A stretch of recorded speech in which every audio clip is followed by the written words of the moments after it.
queremos conocer a ver cómo es esto de la tiroides, los problemas de tiroides, porque también veníamos hablando de que nos da la sensación, y a mí me da la sensación de que hay muchas enfermedades, como que ahora todo el mundo la tiene, ¿no? Como que todo el mundo tiene algún problema, y en este caso de tiroides, como que es muy frecuente hoy en día, y no sé si se salvan muchas personas de no tener problemas de tiroides. Vos nos contarás. Bueno, no, la verdad que es una enfermedad, una patología que existió siempre, pero que está mucho más en auge ahora. Justamente hace un ratito escuchaba a la doctora Gisela hablar de celiaquía y a nosotros nos pasa más o menos lo mismo. Es como que no son enfermedades nuevas, ya estaban, pero antes no se estudiaban o no se llevaba tanto el apunte, no había derivaciones, entonces quedaban ahí como medio encubiertas bajo la alfombra. Y bueno, por suerte ahora está como saliendo a la luz y nos podemos ocupar y tratarlas más. Claro, porque, a ver, entre los síntomas a tener en cuenta, Sí. ¿qué se puede nombrar?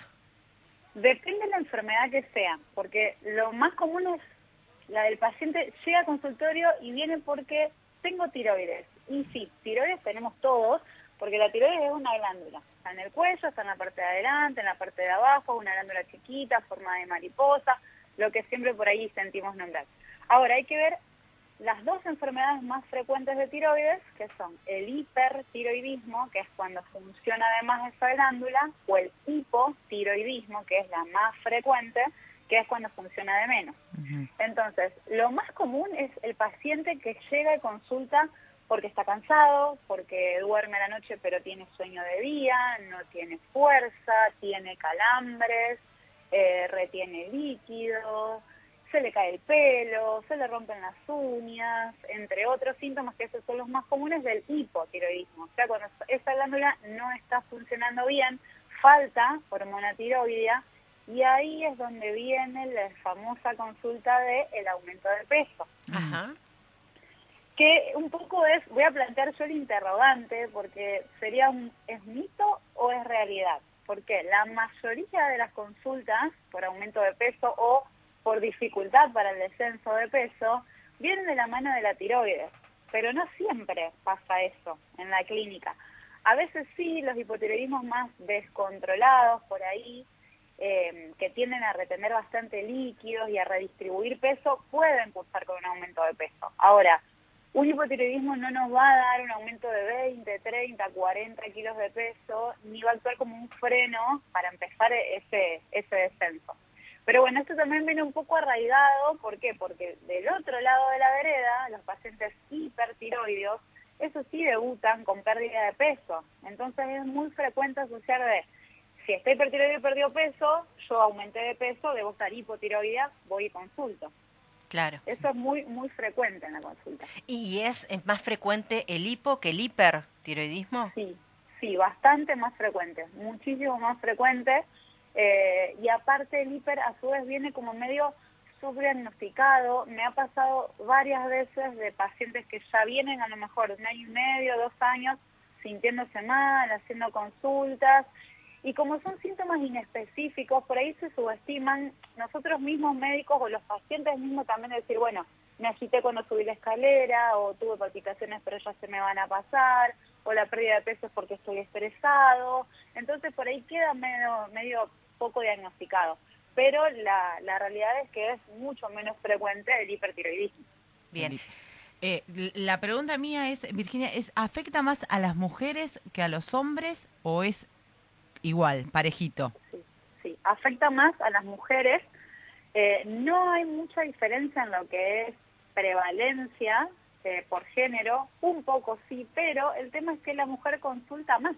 Mm. Es más difícil o menos frecuente, por así decirlo, que el hombre vaya por sus medios a la consulta. Cuando van es porque o los manda el clínico, o los manda la esposa, o algún amigo, pero muy raro que surja un hombre decir, vine porque siento tal cosa. A diferencia de la mujer, que es como que está mucho más arraigado el control de salud, y la mujer va y consulta, y se anima, y pregunta, y capaz sin derivación, pero también eso hace que esté más diagnosticado en género femenino. ¿La tiroide en la mujer afecta al periodo menstrual? Sí, totalmente, Sí. totalmente. Es como que Es una glándula chiquita, pero súper importante. O sea, si no está regulada la tiroides, podemos tener problemas con el ciclo menstrual, podemos tener problemas, como decíamos antes, con síntomas como tan simple como la caída del pelo, podemos tener síntomas digestivos como constipación o diarrea, dependiendo de la enfermedad tiroidea que haya, pero sí es como que altera el resto de lo que nosotros llamamos metabolismo, o sea, el resto de la función de los otros órganos. ¿Hay algún tipo de dolor que nos alerte como para decir, bueno, a ver, voy a consultar porque capaz que aquí sí está afectando mucho en la glándula tiroidal? ¿Hay algún dolor específico en el cuerpo que podemos llegar a sentir como para decir, bueno, a ver, me voy a hacer una consulta porque hay algo que no está funcionando bien? No, en este caso dolor no, Sí. nunca va a generar dolor en la tiroides a menos que haya otro cuadro distinto, que es la tiroiditis, o sea, cuando se inflama la glándula, a lo mejor por un virus, por un golpe local, pero son muy raros esos episodios de decir, bueno, me duele la tiroides. Es muy, muy poco frecuente, no genera ningún tipo de dolor, son síntomas, como nombrábamos antes, inespecíficos, o sea que no hay algo que sea como una bandera roja de decir, uy, che, me duele esto, voy y consulto porque debe ser tiroides. No, lamentablemente no se manifiesta así. Exacto. ¿Cómo se trata y cuáles son los avances en cuanto a la medicina para los problemas de tiroides? Bueno, el tratamiento que hubo siempre para el hipertiroidismo es frenar esa producción en exceso de hormonas, que lo hacemos con una medicación llamada danantisol, que por ahí se hayan sentido nombrar. Y lo más frecuente es el paciente con hipotiroidismo, que su glándula no produce la cantidad de hormona suficiente, entonces ahí le damos la famosa levotiroxina o T4. Eso por un lado, que es lo más común, o sea, al que le sobra hormona frena la producción, al que le falta hormona se la brindo. Pero además ahora en los últimos años, por suerte, viene evolucionando mucho todo lo que es la parte de psico-neuro-inmunoendocrinología o la parte de medicina integrativa, en donde vamos a apuntar a las causas, digamos, al trasfondo, más allá de ver los síntomas, más allá de darle hormona tiroidea al que no tenga, también lo que vamos a tratar es de darle sustrato a esa glándula. Con sustrato me refiero, por ejemplo, el auto para que ande le ponemos combustible. Bueno, a la tiroides, ¿qué le damos para que ande? Y ese es el sustrato. La tiroides utiliza para producir las hormonas yodo, sobre todo. Ajá. Pero también se usa mucho, se necesita los otros iones que por ahí se sienten nombrar, como el sodio, el calcio, el zinc, el magnesio. Entonces, estamos apuntando mucho a suplementar a los pacientes, porque la realidad es que nuestra dieta, la de todos a nivel de Occidente, se queda bastante corta en esos nutrientes, a diferencia de una dieta mediterránea, una dieta rica en pescado. De este lado, venimos medio atrás con eso.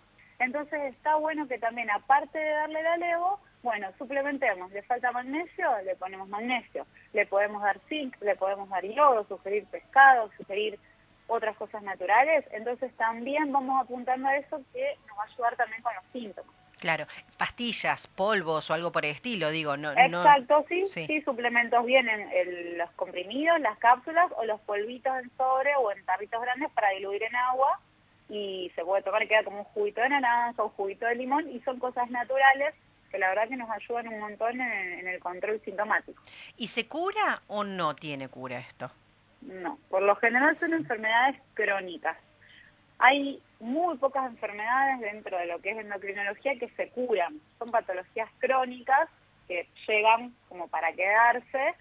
Entonces vamos haciendo el seguimiento, el acompañamiento del paciente. Por eso siempre marcamos la importancia de los controles periódicos, de no decir, bueno, soy hipotiroideo, tomo levo y listo, chau, por 5 años no voy al médico. No, controlarse periódicamente, porque hay que ir ajustando dosis, hay que ir viendo si surgen síntomas nuevos, molestias nuevas, a lo mejor hay que bajar dosis. Entonces, como no tiene cura, es ir haciendo un seguimiento y un control crónico. Claro. Y si alguien no le lleva la punta a la cuestión, ¿no? Al problema, no toma levotiroxina, supongamos un hipotiroidismo, Sí. ¿y qué pasa? ¿Cuál es la Bueno, consecuencia futuro? ahí empiezan los problemas de toda enfermedad crónica no tratada justamente, que por ahí como son crónicas, son lentas, los síntomas son medio solapados, silenciosos, como pasa en una diabetes, por ejemplo, decir, no me duele nada, y no, pero, bueno, acá pasa lo mismo, o sea, si lo dejamos sin tratar, esto va evolucionando, la cantidad de hormona tiroidea es cada vez más baja, y a medida que baja esa producción aumentan el riesgo de comorbilidades, o sea, de que aparezcan otras alteraciones, otras complicaciones. Y acá entra en juego lo más importante, que es el factor de riesgo cardiovascular. ¿Sí? Eso puede precipitar una hipertensión, una arritmia, y la realidad es que hoy en día a nivel mundial, no solo acá, sino a nivel mundial, la principal causa de muerte es el riesgo cardiovascular. De la causa que sea, cualquier enfermedad cardiovascular. Entonces tenemos que ir a tratar de evitar eso, justamente porque es más que prevenible en este caso. Entonces no está bueno que si el paciente se sabe hipotiroideo, no se trate o se deje de tratar, que muchas veces también pasa. Es decir, suspendí la medicación porque me la olvidaba, porque me quedaba incómodo, porque me quedé sin y no compré más. Son cosas frecuentes, pero que no deberían pasar. Claro. ¿Y cómo se detecta? ¿El hipotiroidismo? Sí, a través de un análisis. Exacto. Una vez que el paciente consulta, que está la sospecha, digamos, clínica, pedimos un laboratorio de sangre, que es un laboratorio común y corriente. El paciente va en ayuno a la mañana, se saca sangre. De esa muestra de sangre hay un par de valores que pedimos siempre que nos ayudan a identificar si está o no hipotiroideo, y a veces también nos ayuda con la causa. Claro. Son las hormonas tiroideas, que por ahí se siente nombrar T3, T4, TSH, y también para estudiar un poquito la causa lo que muchas veces pedimos son los anticuerpos. O sea, los anticuerpos son moléculas, partículas que la misma glándula produce y son las que actúan como frenos, por así decirlo. Entonces ese freno a la producción hormonal es lo que no deja que esa glándula llegue al valor deseado, y ahí entonces en un mismo laboratorio de sangre tenemos diagnóstico con causa. Claro. ¿Y a partir de qué valor se medica, sí o sí? Depende también el paciente, depende si tenga comorbilidades y depende de esos anticuerpos. Porque, por ejemplo, muy frecuente en la consulta recibo pacientes que me mandan los doctores de ginecología en estudio de fertilidad. Por ejemplo, entonces, esa paciente que está en estudio de fertilidad va a manejar otros valores que un masculino de 40 años, que un nene de 5 años o que un anciano de los 88. Entonces, dependiendo del paciente, se usan distintos puntos de corte para empezar a tratar. Ahora, el punto de corte más común que nos hace por ahí abrir el paraguas es la TSH arriba de 4,2. Entonces, bueno, ahí empezamos a estudiar y planteamos tratamiento. Por debajo de ese valor nos quedamos tranquilos.